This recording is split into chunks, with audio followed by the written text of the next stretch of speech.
Hello and welcome to MicroLive. Tonight we'll be looking at the development of optical storage systems from laser vision to compact discs and beyond.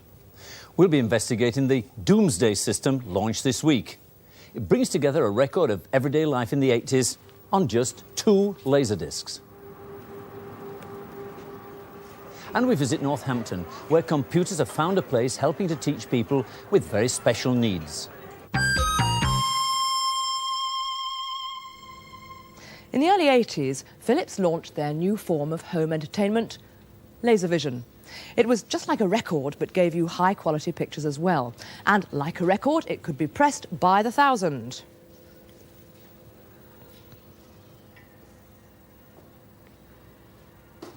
The system worked by moving a small, low-powered laser over the disc, and information is read from pits stamped in the disc. The light is reflected back, and the fluctuations turn into the electrical signals needed to make the picture. It doesn't matter if the disc is distorted, the microelectronic controls keep the laser beam exactly on course. It reads the picture on a spiral, working from the centre outwards, with 1 picture per revolution near the centre and 3 or so around the outside. So, as the film comes to an end, the disc is spinning much more slowly. But despite high-quality pictures, it couldn't compete with the now familiar tape, which allows you, of course, to make your own recordings. However, the video disc could be used in another way. If you put 1 picture per revolution all the way out, the machine would always spin at the same speed. So you'd be able to get quickly from one place to another, and you could get excellent freeze frames by just parking the laser over one section of the spinning disc. Now, of course, you'd get fewer pictures on, but connect the video player to a micro with the right software to control it, and you have what's called an interactive video disc, where the viewer actually plays a part, and it's ideal for all sorts of training. Now, this one concentrates on learning telephone techniques. Never mind who's calling. I want to speak to someone responsible, not some bird-brained secretary. I'm not a bird brain, and neither am I. Well, I'm supposed to be working out how well this girl is handling a rude caller. Secretary, I thought she was wrong. Who is calling, please? My name is Gent. I originally spoke to Arthur Hay. Well, you can't speak to Mr. Hay until he comes back next week, and I can't. No, I think she's still reacting wrong, and the system's actually agreeing with me. You can see it's keeping a score. When it said hit there, it told me I was right. He must have left a number where he can be contacted. Wake up, girl. This is urgent. Well, if you could see your way to telling me what's so urgent, perhaps I could help you. Oh, well, I thought she was right there, because I'd have actually lost my temper by now with him. But the programme disagrees with me. Nil point. And finally, the system is going to assess my judgment, and I've scored there 80%, so maybe I've got a bit to learn yet. Well, this sort of optical disc technology was designed for pictures and sound.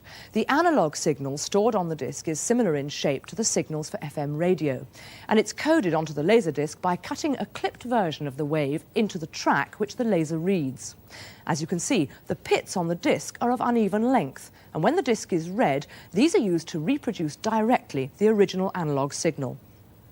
By contrast, there's another method of coding information onto a laser-read disc, and this is the familiar compact disc. Here, sound is coded digitally as a series of noughts and ones. And we can listen to what it sounds like in this machine. There it goes.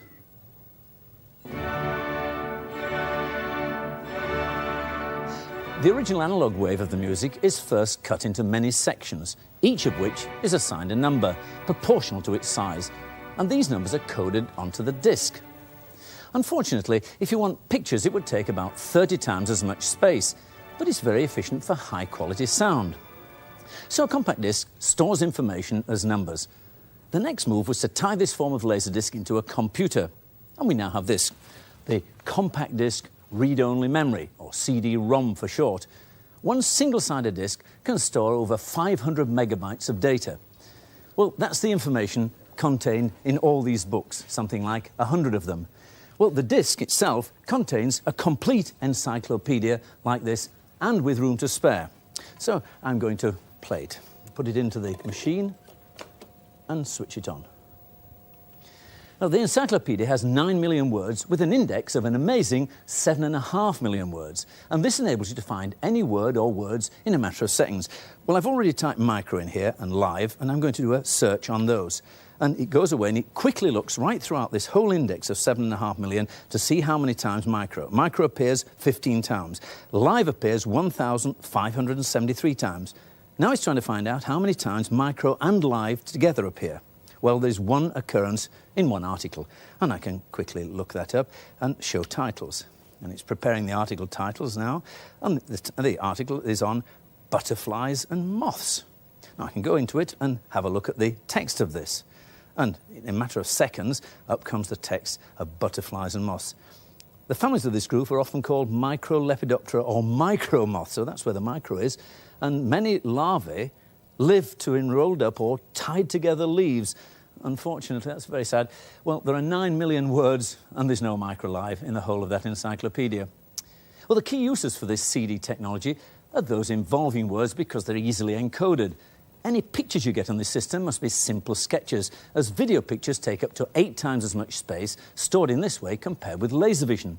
Well, how much does it cost?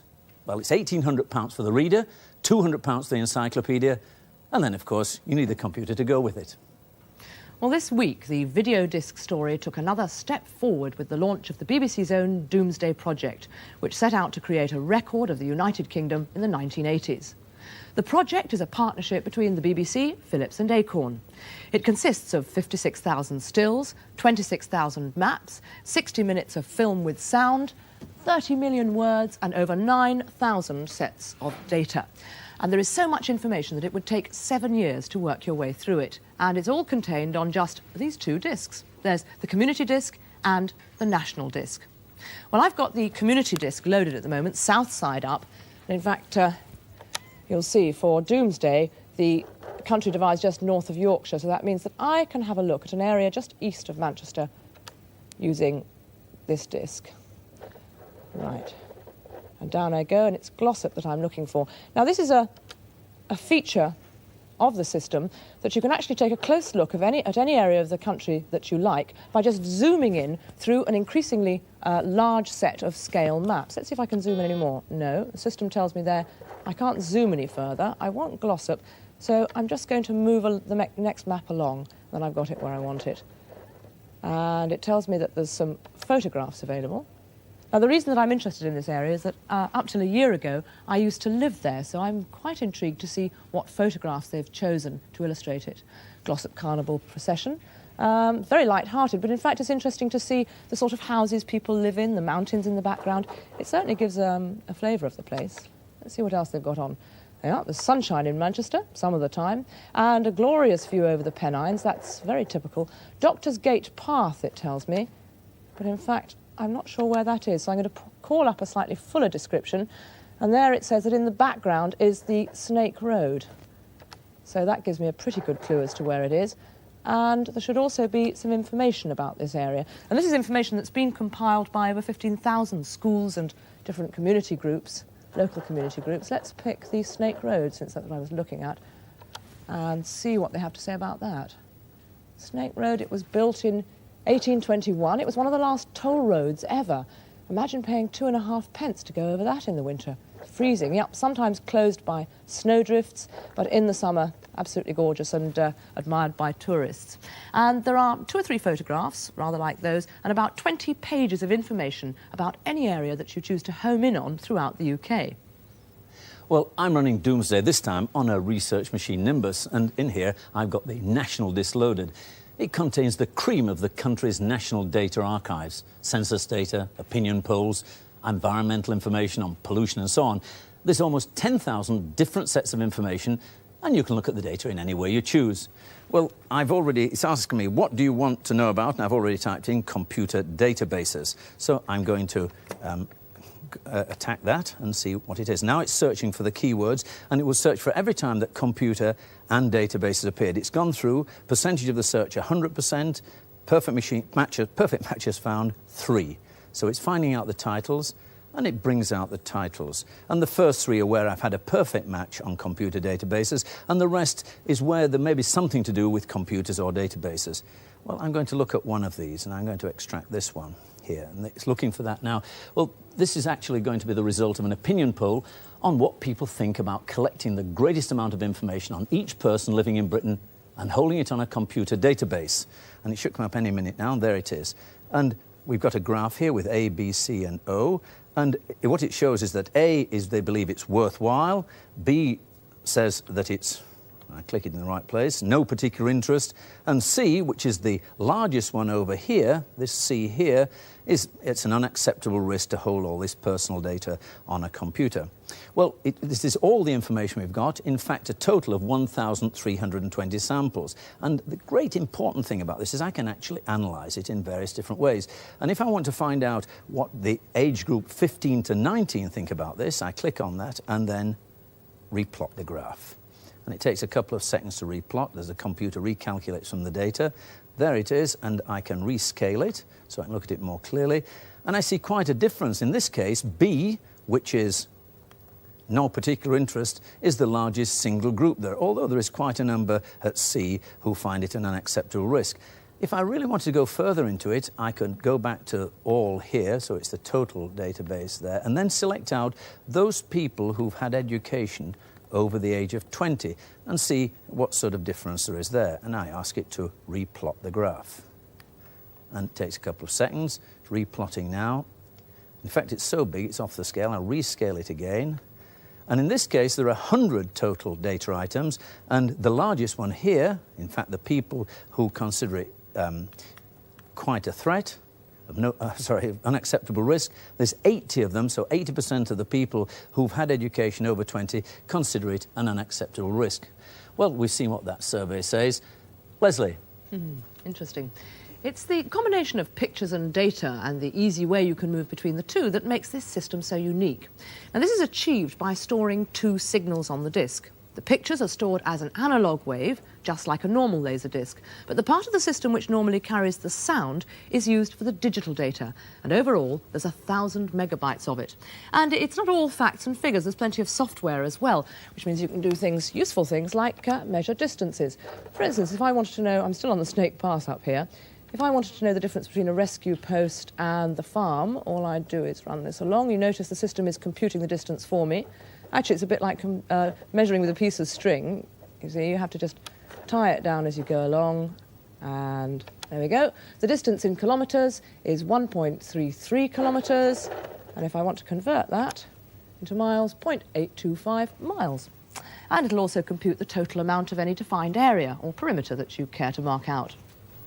Well, I'm still using the National Disc, and I'm in what looks like a gallery. In fact, it's an electronic exhibition, and I can position the pointer on one of what looks like a picture. In fact, it looks like a picture of a black cloud, and explore really what's behind that. And it comes up and it says it's about the great British weather. And then I can progress through this, and there it shows rain stops play, obviously some cricket match and pouring with rain. And there's another one about lightning. And there are many of these pictures throughout the gallery that I can enter and look at all this detail. I can also explore the gallery itself by moving around, and as I do so, I can see a door to the outside world, and I can enter the outside world here. What's happening is it's going to another section of the laser disc to take me into a whole new range of stuff outside the gallery. I can actually go back and see where I've come from. I'm turning around. There's a nice-looking farmhouse there, and there, in fact, is the entrance to the gallery. If I clicked on that, I'd go back into the gallery and be able to look at some more pictures. But I thought I'd explore this house here, and I can walk towards it, go through the gate, and turn right, and walk down the side of the house, a couple of paces down, turn left again, and there's a door of the house, and I can enter the house and go straight through here and enter and explore whatever I like. There is actually books there, there's all sorts of information. In fact, there's an encyclopedia, and I suppose in future I'll be able to open any volume in the encyclopedia and look up any subject that I wanted. Well, the creator and the editor of the project is Peter Armstrong. First of all, welcome, Peter.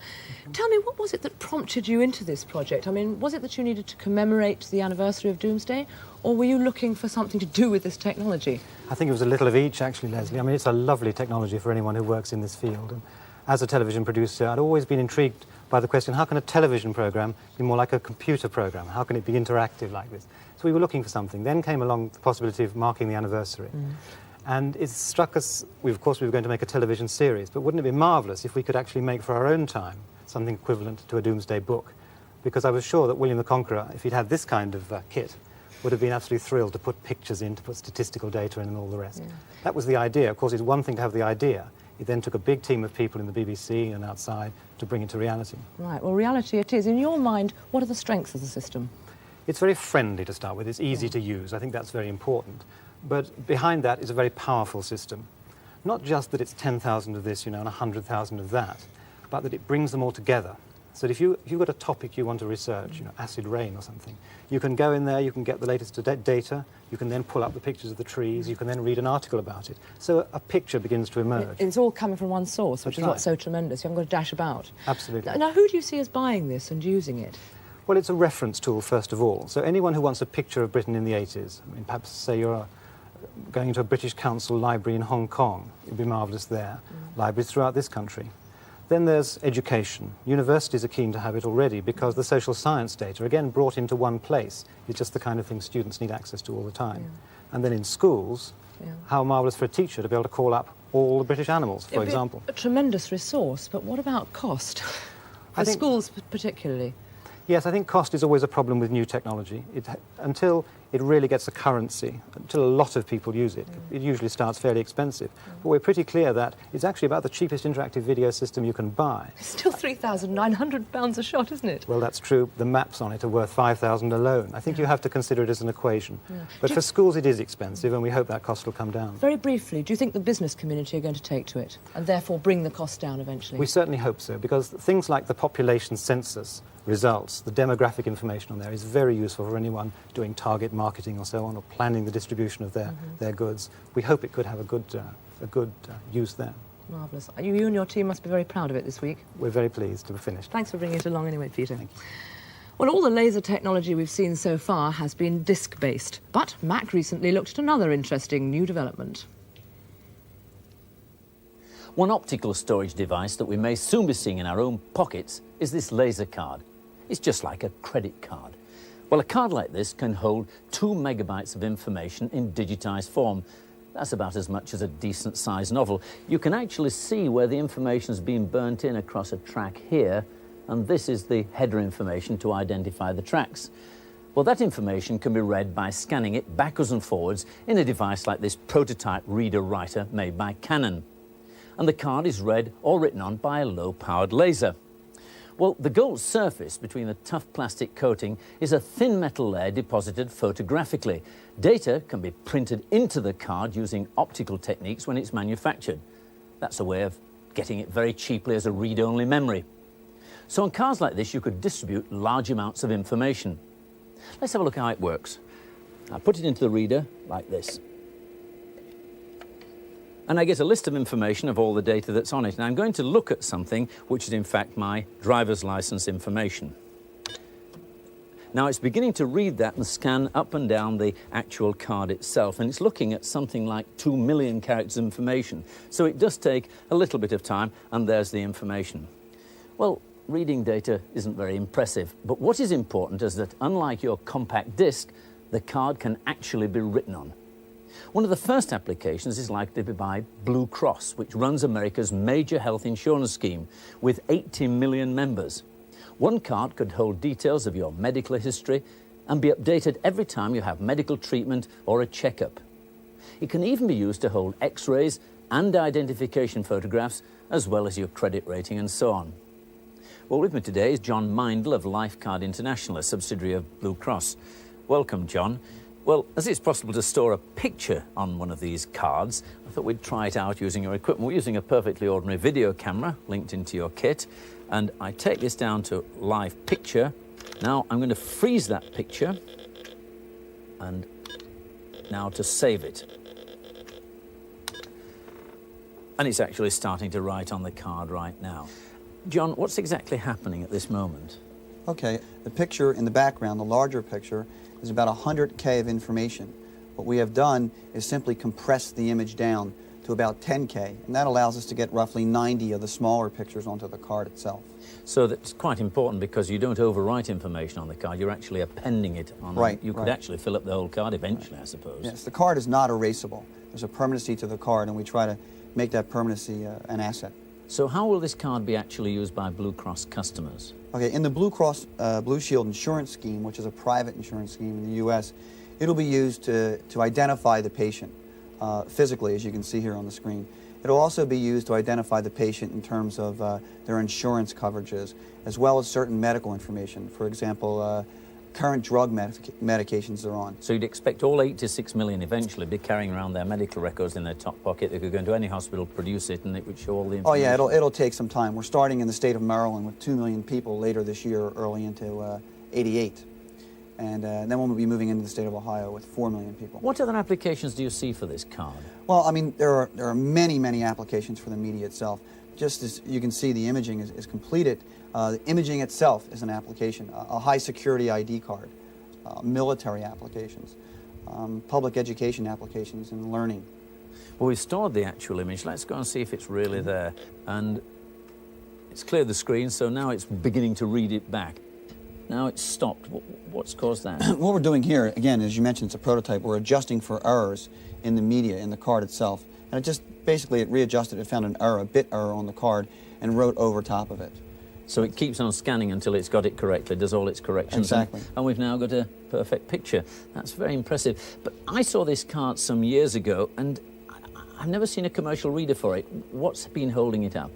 The program for the card has been in existence, I think, for about 5 years. The majority of the firms that have been involved in this program have been manufacturers, people who wish to produce reader-writers, a lot of Japanese companies.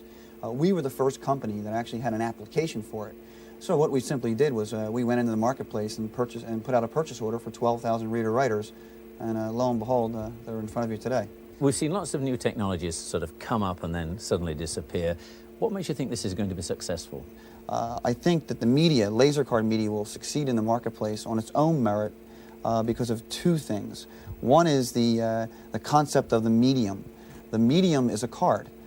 Cards are very well accepted today in society. And the ability of a card to hold that much information, I think, will only lend itself to a greater acceptance. Also, another factor is probably cost, probably the biggest factor. You can hold approximately, on this laser card, 800 pages of information.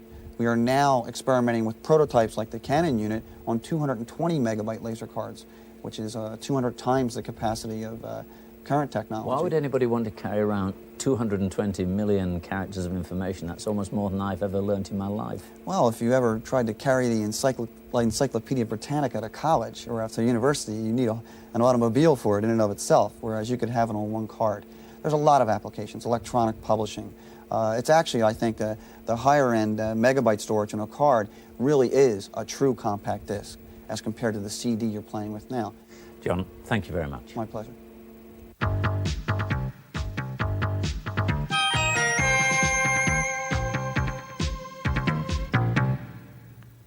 Well, ever since computers were first taken into schools, their use in education for repetitive drill and practice has caused controversy. But for teaching people with learning difficulties, they can play a unique role. Shire Lodge is an adult training centre run by Northamptonshire Social Services Department for people who are very slow learners. Its aim is to teach them basic skills of everyday life, perhaps even to get jobs, working in catering, for example. But that's a long-term goal. For many, learning even the simplest tasks is a slow and difficult process. Teaching slow learners has often been very hit and miss, so a psychologist working for the county set out to develop new teaching methods. When I looked at what was being done in the county, I found there was quite a bit of teaching going on, but it was not very effective, mainly because of shortage of staff, 15-to-1 staffing ratios and this sort of thing. And I wanted to develop some way that would make the teaching a lot more effective, and came to the idea of developing a worksheet program built on a very small step-by-step process. 15, 1 and a 5, 1, 5. 1, 5. The method developed at Shire Lodge involves breaking down skills like handling money into small steps which the trainees can cope with. By following a consistent teaching programme, the same step will always be taught in the same ways. And for people who find all learning difficult, that's important. Right, 2. It does require enormous patience, and the teacher can only work with a handful of trainees. But infinite patience and consistency are exactly the qualities possessed by a computer. I'd been interested in computers, and I'd seen them in operation in Canada in the early 1970s. And I knew that they would be very effective in the teaching process. So when the micro started coming along, I looked at the possibilities of developing computer programs for teaching. And started by buying my own BBC Micro and trying out some programs in this context. And we discovered that the mentally handicapped trainees got hooked on the computer, a very similar way to sort of youngsters get hooked in the arcade games. They really got excited. I mean, we had to drive them out of the room at 4 o'clock in the afternoon because they really didn't want to go. These programs have been specially designed for slow learners and use the same step-by-step approach as in the classroom to teach similar skills. The difference is the way that the computers capture the trainees' attention. The best thing we've noticed with the client is the increase in the concentration span. When you have a classroom situation, you have 5 minutes concentration span with most of the clients. After a short time of coming in here and working with the computers, we've noticed their concentration is extended to up to 2 hours. That is, they'll come in the morning, perhaps at 10 o'clock, and work right through till 12 without a break. That is really, I think, one of the most important things that has to be considered in use in computer-aided training.